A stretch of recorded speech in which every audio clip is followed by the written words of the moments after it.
Ooh, what's up, nerds and geeks? My name is OMGWTFLOL TWBB. Welcome back to more Total Extreme Wrestling 2016. We are playing as the WWF in the year 2001, and we are booking Invasion. And we're getting pretty close to booking the actual Invasion. Just one more episode, which will be uploaded today, I'm just saying.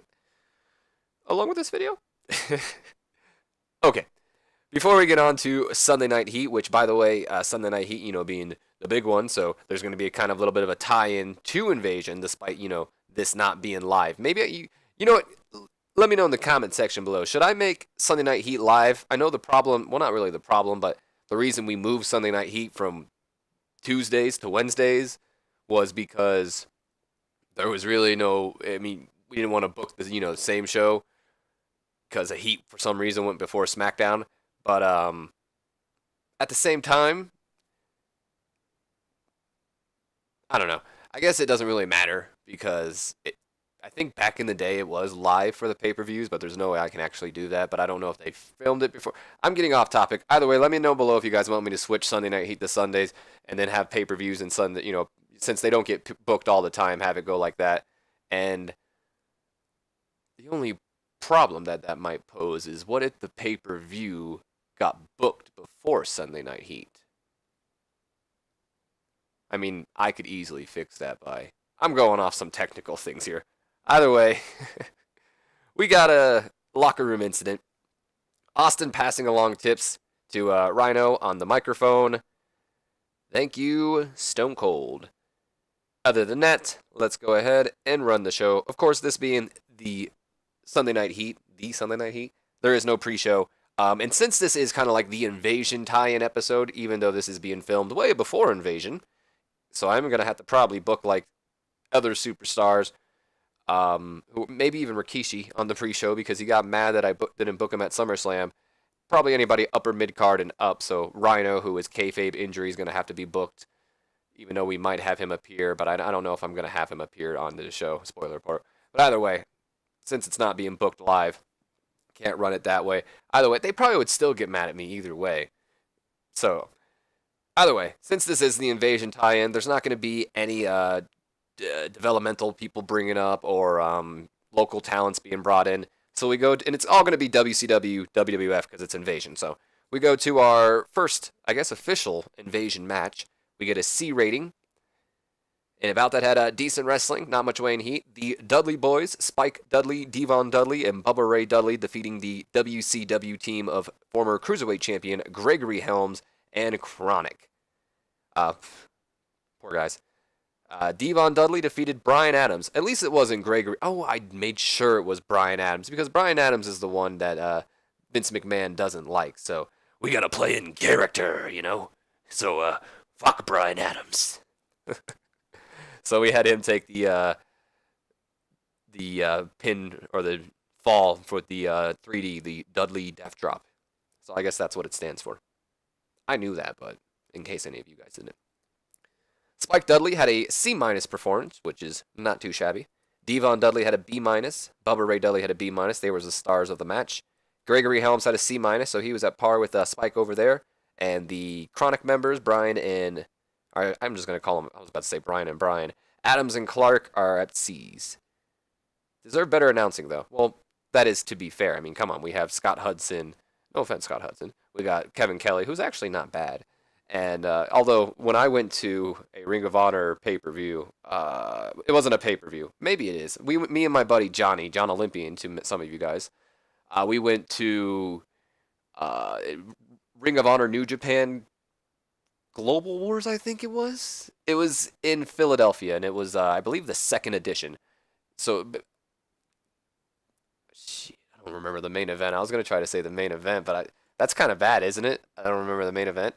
I want to say it was the Briscoes versus, like, Tanahashi and somebody, but I don't remember. Either way, though,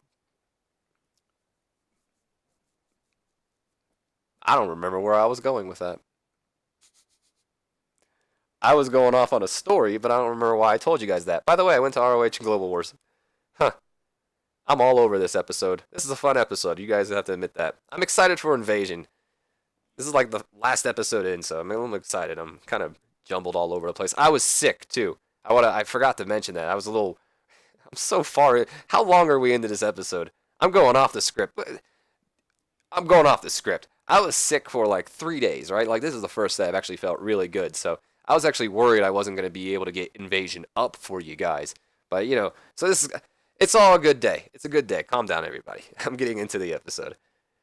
All right, so we have Gregory Helms improving in performance, Spike improving in performance, and Brian Adams improving in technical. I'm going to have to watch this episode back just to see what point I was trying to make there. Oh, I was trying to make the point of Kevin Kelly. Thank you, Kevin Kelly. By the way, Taz is also on our commentary team. So what I was getting with there is while I was at the event, there was a guy the entire time, and I guess YouTube might flag me down for this because apparently, from what I've heard from others, I go after people that curse or something. I don't care really because you ain't censoring your homeboy right here. Let me tell you that. Either way, so the entire time there is this guy who would say it, not like over and over again, but every once in a while, and he would just snout. Like I said, excuse my language, but he would say, "Fuck you, Kevin Kelly," as loud as he can. And at one point, Kevin Kelly and Steve Corino turned around and looked at him, and like Kevin Kelly waved or something. It was pretty cool. So right here, we just have the color commentary team of Sunday Night Heat, Hudson, Kelly, and Taz. This is kind of Taz's punishment, by the way. Remember when he got that steroid thing? I took him off of SmackDown, also because I was bringing the King in. And I needed Paul Heyman to go somewhere. So we have a color commentary team. They go over and hype the Invasion pay-per-view. They get their last-minute buyers and all that, trying like, hey, tonight we're going to see TNA battle Sean O'Haire and Chuck Palumbo for the #1 contendership. We have the huge 5-on-5 Team WCW versus Team, all that stuff, Pretty much they're just going over, trying to get some last-minute buyers. And then they're all one of them's all like, "Oh, I'm being informed we have cameras in the back and we're going there immediately." And that's when we go to cut to the cameras. But we got a D+ here. Good on you guys. Whatever. Congratulations. Yeah.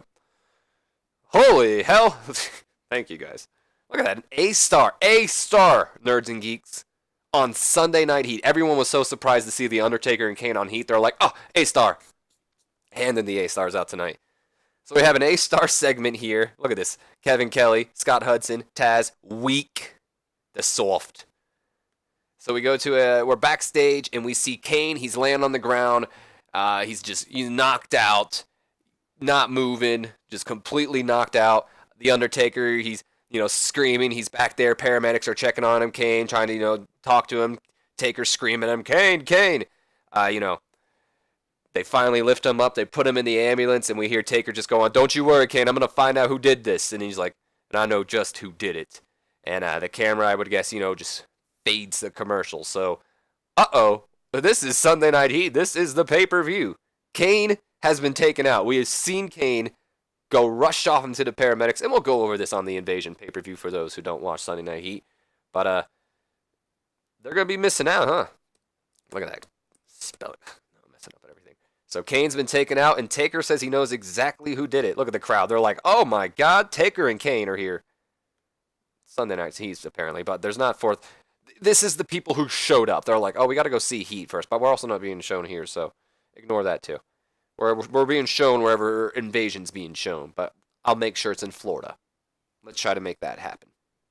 So we then go to a B+, and this is back from our commercial break, so this is our This Week in the WWF weekly series. The color commentaries, just going over the recap of Raw and SmackDown. They're focusing heavily on, Shane McMahon teasing that someone from Team WWF is secretly working for Team WCW, and that, leads to, of course, Jericho and Big Show, the only two superstars on Team WWF, to, be, former employees of WCW. That makes them take the heat. And then we also have, Shane McMahon revealing Ron Simmons, the WWF Hardcore Champion, as the final member of WCW. And then, of course, now we have the sudden tension, not dissension. What the hell was I thinking? The sudden tension between, WCW World Champion Booker T and the WCW People's Champion Diamond Dallas Page. And will that come into play tonight? That sudden jealousy between those two.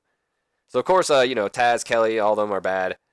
Did get the crowd hotter. How can you get the crowd hot? That makes no sense. We just had an A-star. What, they're back from commercial and they're like, yes. And Gain, Rock, and DDP some heat as well. Look at that.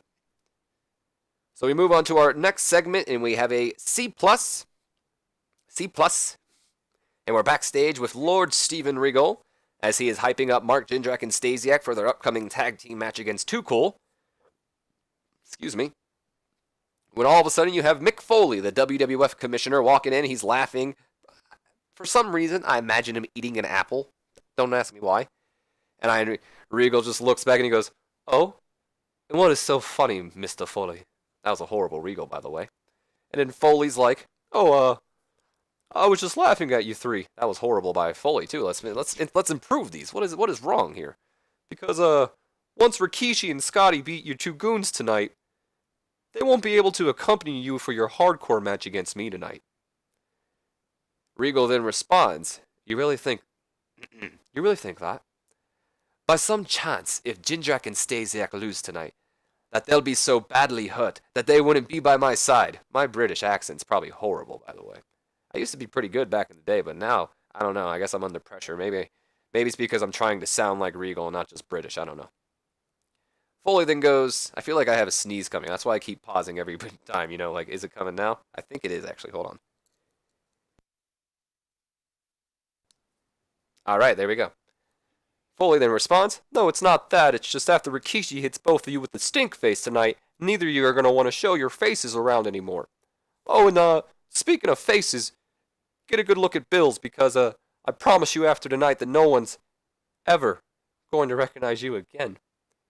Good luck, gentlemen. Oh, and I'll see you tonight, Bill." And Foley just walks away, still eating his apple, while, Regal's just looking there like he's pissed off as all can be, and Stasiak and, Jindrak just kind of stand there like, "Hey, I'm here." Look at that. Taz didn't get the pretty weak, so I guess he was all right. Deserved better announcing, though. And the performance of Foley was good. Shawn Stasiak also improving in acting. Also got a C+. I don't know if I said that. We then go to our main event, so we probably had a commercial break in between here. C+ rating and a poor match. Wow, poor match. That's a shame. Why did they do a poor match? I'm going to have to check the dirt sheet here.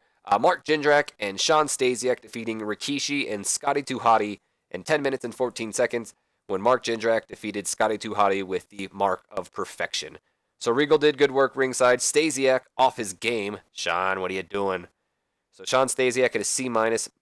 Despite being off his game, he still, got like C- with like everybody else. Mark Jindrak had a C-. Scotty had a C-, so not too bad. Rikishi had a C. That, I'm sorry, Rikishi, you're supposed to be an upper mid-carder. I expect at least like a C+ or B-. Come on, dude. Also gained heat for this storyline, but honestly, that's the end. It was just, up to here. Scotty 2 Hotty's improving in Rumble, and Shawn Stasiak is improving in performance. So I want to see what happened here, guys. Why was it a poor match? Who says that? Rikishi and his low morale. Pick it up, Big Quiche. I know you're losing a lot, and it's not like he did anything wrong, because he was just injured. Either way, we end off Sunday Night Heat with an A-star. I need to take a drink, actually, because I'm about to do my McMahon. We're backstage. We're in Vince McMahon's office, and Vince, he's with Big Show because that's his bodyguard, and he's like, "Tonight's the night, Show. Tonight we end this war that has gone on for far too long. Tonight we end my bastard son's idiotic desires to take over my company. But let's not get cocky. Nothing's written in stone. As much as I hate to say it, but anything can happen, but that's why I'm glad Team WWF has you tonight, Show. Nothing is scarier than an angry giant. Actually, that's wrong. There's nothing scarier than 3 giants. Because tonight we've got you, we've got The Undertaker, and we've got Kane." And I'd imagine the whole time Big Show's just sitting there rubbing his hands, smiling like, "Yeah, he's right. We're gonna destroy Team WCW tonight." Like, he's hyping him up, So Big Show's, buying in, like he's buying into the hype. That's when Undertaker just comes busting into his, not the locker room, but comes busting into Vince McMahon's office, and he looks right at Show and he goes, "You son of a..." Well, why did I make him sound so southern? "You son of a bitch." Just screams that. I don't know why I don't want to scream it, because for some reason I sounded southern. He just rushes at Big Show, wraps his hands around Big Show's throat, and just pins him up against the wall, and he's like choking him. And Mr. McMahon's just like, "What the hell's going on?" He's trying to pull Taker off of him until Taker finally lets go, and he goes, Vince just finally is like, what the hell is going on? And Taker's like, I'll tell you what's going on. I figured out who our traitor is. My Undertaker is pretty bad right now. I don't know why. He goes, I figured out who our traitor is, and it's this fat piece of trash. That's a little better, but still pretty bad. What? How do you know? Look, Vince, I hate to be the bearer of bad news, but my brother has been taken out. That's a little better, I guess, but I don't know why. No racial here, but I'm making him kind of sound like he's black. He can't compete tonight. We're one man down. Or should I say, two, since this jackass is the inside man. Would you two stop it? Damn it, we've already lost Kane. I don't need to lose you both. Get your heads together. Taker, there's no way Show attacked Kane. He's been with me all day, and I think I remember that. And before you jumped the gun, it wasn't Jericho either. I need a drink. Ooh, that Vince McMahon kills you. Oh, I know it wasn't Jericho. You'd have to be one big and strong son of a bitch to take my brother out that quick, because we weren't apart for long. And the only person I can think of that's big and strong is this jackass. Or 5 superstars from WCW. Taker, don't let my damn son get in your head. We've already got a lot on our plate now since Kane's out of action for tonight. So now we've got to scramble. But you two need to work this out. I need you at your best. And then Vince just storms out of the office and slams the door while Show and Taker just stare each other down to end off Sunday Night Heat. And the commentator saying, we'll see you at Invasion. And that leads to Invasion, which will be uploaded shortly after this. Fuck you! I don't care, you sexist. I guess that makes me the sexist, because I'm the one not putting the women on the show. But you're saying attractive women. You pigs. I don't care. This is about action. This is war. We don't need no TNA. And not the team. And not the show company. That's what I was trying to say. I don't know why I said show. Either way, it doesn't matter because Sunday Night Heat doesn't lose, popularity anywhere. We got a B rating. That's pretty good for a Sunday Night Heat, yeah? And look at this. Oh, never mind. I was going to say, hey, look, is it Hiroki or... So, look at this. World Wrestling Federation held Heat. Feedback, been positive. People like the show. Good show. Not enough sexy women, though. Dr. X, rising. He's 30. Wouldn't hire him, though. His picture looks weird. There's probably not a different picture. Look at this. Undertaker. Bubba Ray Dudley is Bubba Ray Dudley didn't say anything. Is a natural talker. The kid is worth giving promo time, in my opinion. Okay, but if I do my Bubba Ray Dudley, people are gonna... I don't know how people will react to my Bubba Ray Dudley. Either way, nerds and geeks, we clearly see Invasion is 3 days, but that'll be uploaded right after Heat. In fact, they're going to be uploaded together, so you'll be able to see them. That way, people who don't want to watch Heat can skip right to Invasion if they're too excited. Either way, nerds and geeks, my name's been OMG WTF. I love it. I will see you guys for Invasion, but until then, have a great day.